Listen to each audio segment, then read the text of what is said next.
Okay, my name's Tommy Gartlin at Dundalk Institute of Technology.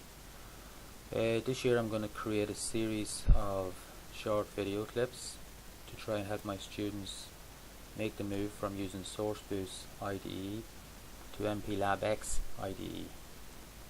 So bear with me, this is a first take on all these video clips. The first thing we want to try and do is in Windows Explorer is to maybe create a folder for our various projects. So here on my USB stick that I can carry around with me, I've created a folder called ESproj, and in that folder I've created another folder called Mplabx, and you can see that I've created a series of Mplabx projects within the Mplabx IDE environment, and all these projects end with the postscript.x.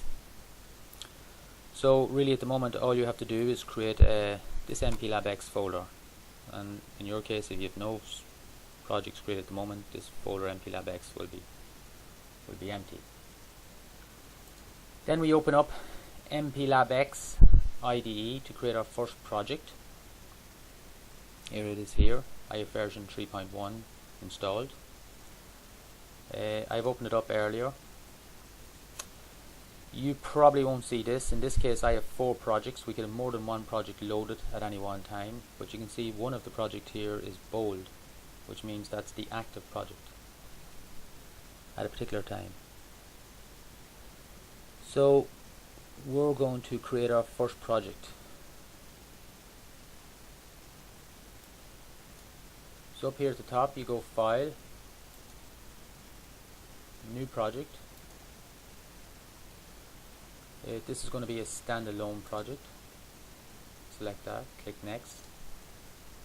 We're using the PIC18 family of devices, so we'll select Advanced 8-bit MCUs, microcontroller units. The device we're using within that family is the PIC18F4520, so we'll scroll down to look for that. When we find it, eventually select it, hit Next.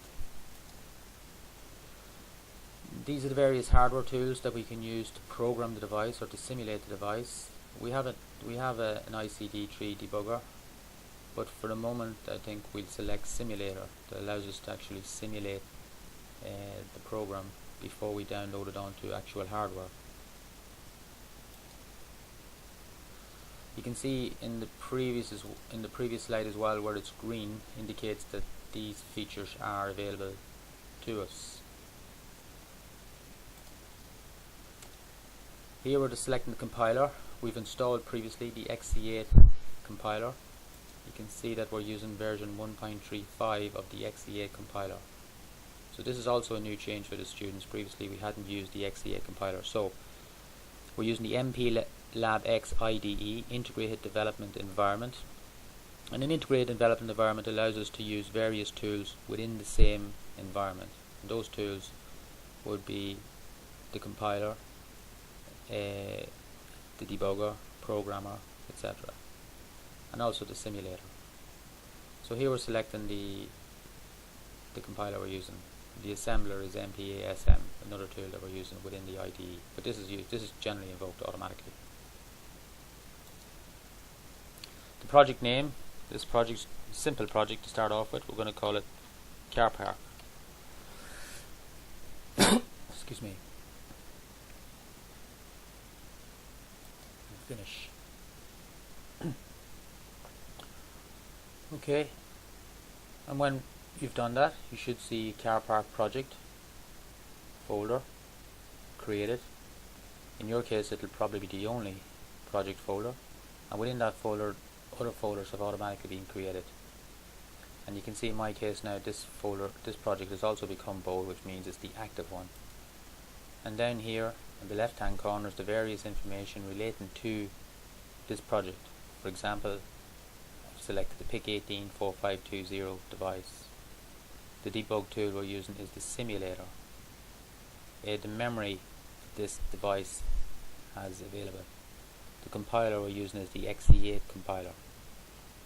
Okay, so that'll do for the first introduction.